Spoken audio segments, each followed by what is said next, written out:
কিন্তু পুরনো ব্যবস্থার সুবিধাভোগীরা আবারও পূর্বেকার দুর্নীতিগ্রস্ত বেইনসাফের বৈষম্যমূলক কাঠামো ফিরিয়ে আনতে পূর্ণ রাজনৈতিক শক্তি নিয়ে নির্বাচনের মাঠে নেমে পড়েছে।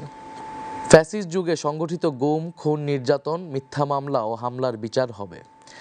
দীর্ঘ ১৫ বছর ফ্যাসিবাদী শাসনে খুনি হাসিনা গুম, হত্যা, বিনা বিচারে কারাবন্দী, হামলা, নির্যাতন, মিথ্যা মামলা করার ক্ষেত্রে পুরো রাষ্ট্রযন্ত্রকে ব্যবহার করেছে। এতে আওয়ামী লীগ ও তার ছাত্রলীগ সহ সকল অঙ্গ সংগঠন, police, RAB, BJP, DGFI, NSI এমন সকল সরকারি বাহিনী ও সংস্থাকে সক্রিয়ভাবে কাজে লাগিয়েছে। তার এই অপকর্মে ব্যবহৃত হয়েছে জনপ্রশাসন, বিচার বিভাগ, সশস্ত্র বাহিনী সহ রাষ্ট্রের সকল প্রতিষ্ঠান। ২৪-এর গণ অভ্যুত্থান ও জুলাই বিপ্লব সম্পন্ন হওয়ার পরে এর সবগুলোই ভেঙে পড়েছে। এতে নেতৃত্ব প্রদানকারী হোমরা চোমরাদের কিছু লোক পালিয়েছে, কিছু বিচারের আওতায় এসেছে, অনেককে আনার চেষ্টা করা হচ্ছে। বহু সামরিক, বেসামরিক আমলা ও বিচারক এখনও কর্মে নিয়োজিত রয়েছে। জুডিশিয়ারি, সিভিল সার্ভিস ও পুলিশ বিভাগের শীর্ষ নেতৃত্ব ভেঙে পড়লেও ডিফেন্স সার্ভিস এখনও অটুট রয়েছে। তবে হাজার হাজার খুনি, লুটেরা, অপরাধীদের সেনানিবাসে আশ্রয় নেওয়া, সেখান থেকে নিরাপদে দেশান্তরিত হওয়া, কর্মস্থল থেকে কিছু জেনারেলের পালিয়ে যাওয়া, অবসরপ্রাপ্তদের বহির্রাষ্ট্রে আশ্রয় নেওয়া ইত্যাদি আমাদের জন্য ছিল অনাকাঙ্ক্ষিত। আমরা স্পষ্ট ঘোষণা দিচ্ছি, বিভিন্ন বাহিনীর ভেতরে গুম, খুন, নির্যাতন, দুর্নীতি ও লুটপাটের সঙ্গে জড়িত লুকিয়ে থাকা সকল অপরাধীকে শনাক্ত করা হবে। তদন্ত ও বিচার প্রক্রিয়া সম্পন্ন করে প্রকৃত দায়ীদের বিচারের আওতায় এনে শাস্তি বিধান করা হবে।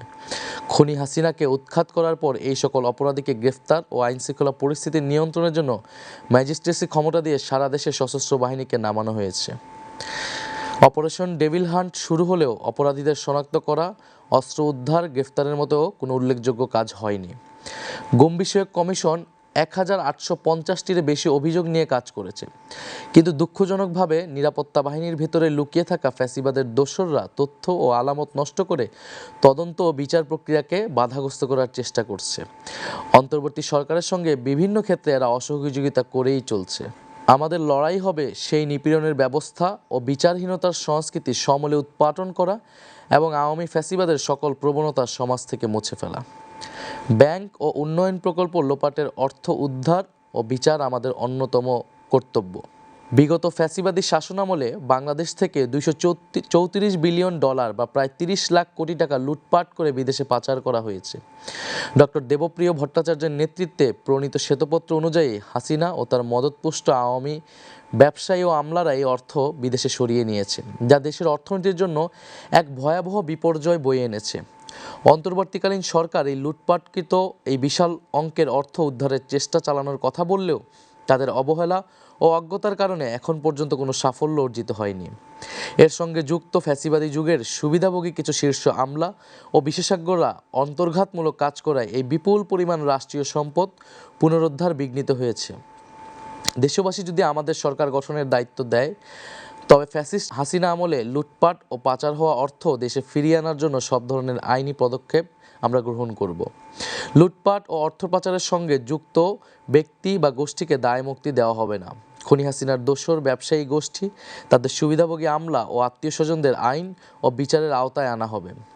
বিদেশে পাচারকৃত এদের যে অর্থ ইতিমধ্যে শনাক্ত হয়েছে তা বাংলাদেশের কর বিভাগের কাছে সংশ্লিষ্ট ব্যক্তিদের দেওয়ার হিসাব অন্তর্ভুক্ত করে জরিমানা সহ ট্যাক্স বসিয়ে দেশে থাকা তাদের সমুদয় সম্পদ বাজেয়াপ্ত করা হবে। একই সঙ্গে চিহ্নিত লুটপাটকারীদের জাতীয় শত্রু ঘোষণা করে এদের সম্পদও বাজেয়াপ্ত করে একটি পাবলিক ট্রাস্টের মালিকানায় নিয়ে নেওয়া হবে। আন্তর্জাতিক মানসম্পন্ন পেশাজীবীদের নিয়োগ দিয়ে দক্ষ ও স্বচ্ছ ম্যানেজমেন্ট কাঠামোর মাধ্যমে নবগঠিত এই সংস্থাটি পরিচালনা করা হবে। আমাদের লক্ষ্য খুবই স্পষ্ট, ঘুষ, দুর্নীতি ও রাষ্ট্রীয় সম্পদ লুটপাটের সংস্কৃতির অবসান ঘটিয়ে অর্থনৈতিক বৈষম্য বিলোপের মাধ্যমে ন্যায় বিচার প্রতিষ্ঠা করা এবং রাষ্ট্রের সম্পদ জনগণের কাছে ফিরিয়ে দেওয়া। পররাষ্ট্রনীতি, নতজানু কূটনীতি থেকে স্বাধীন ও ভারসাম্যপূর্ণ বৈশ্বিক অবস্থান। আমরা আমাদের পররাষ্ট্রনীতি নিয়েও আমাদের পরিকল্পনা রয়েছে। আমরা নতজানু কূটনীতি থেকে স্বাধীন ও ভারসাম্যপূর্ণ বৈশ্বিক অবস্থানে যেতে চাই। খুনি হাসিনার আমলে বাংলাদেশ একটি নতজানু পররাষ্ট্রনীতির মধ্যে আবদ্ধ ছিল। দেশের কূটনৈতিক কার্যক্রম কার্যত প্রতিবেশী দেশ ইন্ডিয়াকে কেন্দ্র করে আবর্তিত হতো। ফলে স্বাধীন, সার্বভৌম ও মর্যাদাপূর্ণ আন্তর্জাতিক সম্পর্কের ভিত্তি ভেঙে ফেলা হয়েছিল। 15 বছরের ফ্যাসিস্ট দুঃশাসন কায়েম করা ও জারি রাখার সফল পরিকল্পনা তা বাস্তবায়ন এবং পরিচালিত হতো পার্শ্ববর্তী দেশ থেকে। বাংলাদেশের সকল রাষ্ট্রীয় প্রতিষ্ঠানকে দুর্বল করে ফেলা, শাসন ব্যবস্থাকে গণবিরোধী করে তোলা এবং গণতান্ত্রিক ব্যবস্থাকে অকেজো করে দেওয়ার সকল আয়োজন করা হয়েছে ইন্ডিয়ার ইচ্ছা অনুযায়ী। বছরের পর বছর ধরে সীমান্তে নির্বিচারে গুলি করে ইন্ডিয়ার খুনে বাহিনী বিএসএফ শত শত বাংলাদেশি নাগরিককে হত্যা করলেও খুনি হাসিনার সরকার চুপ করে থেকেছে। ফ্যাসিবাদী যুগের স্বরাষ্ট্রমন্ত্রী, পররাষ্ট্রমন্ত্রী, সংশ্লিষ্ট সচিবগণ এবং বিজিবির মহাপরিচালক সহ বিভিন্ন পর্যায়ের অফিসাররা ইন্ডিয়ার এই অসভ্য মানবতাবিরোধী আচরণের পক্ষে সাফাই গিয়ে নিজ দেশের নাগরিকদের স্বার্থের বিরুদ্ধে কথা বলেছে।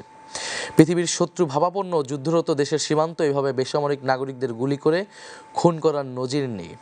সবার সাথে বন্ধুত্ব, কারোর সাথে শত্রুতা নয়, এই স্লোগান আওড়ালেও বাস্তবে খুনি হাসিনার পররাষ্ট্রনীতি ছিল ইন্ডিয়ার নির্দেশ পালন করা। সে কারণে পাকিস্তানের প্রতি সর্বক্ষেত্রে বৈরী আচরণ করা হতো। বাস্তবে বাংলাদেশকে বৈশ্বিক পরিসরে একটি করদ রাজ্যে বা পুতুল রাষ্ট্রে পরিণত করেছিল তারা। সে সময় আন্তর্জাতিক অঙ্গনে দেশের অবস্থান খুবই দুর্বল হয়ে পড়েছিল। তাতে আমাদের জাতীয় স্বার্থ ব্যাপকভাবে ক্ষতিগ্রস্ত হয়েছে। জনগণ যদি এনসিপির ওপর আস্থা রেখে রাষ্ট্র পরিচালনার দায়িত্ব দেয়, অর্থনৈতিক এবং বাণিজ্যিক ঘাটতি এবং কারো ওপর নির্ভরশীলতা ক্রমান্বয়ে কমিয়ে এনে আমরা ভারসাম্যপূর্ণ কূটনৈতিক সম্পর্ক তৈরি করব। আমরা অগণতান্ত্রিক শাসকদের নতজানু নীতি কাঠামো ভেঙে জাতীয় স্বার্থকে প্রাধান্য দিয়ে আত্মমর্যাদাপূর্ণ স্বকীয় পররাষ্ট্রনীতি গ্রহণ করব। এছাড়া দক্ষিণ এশিয়া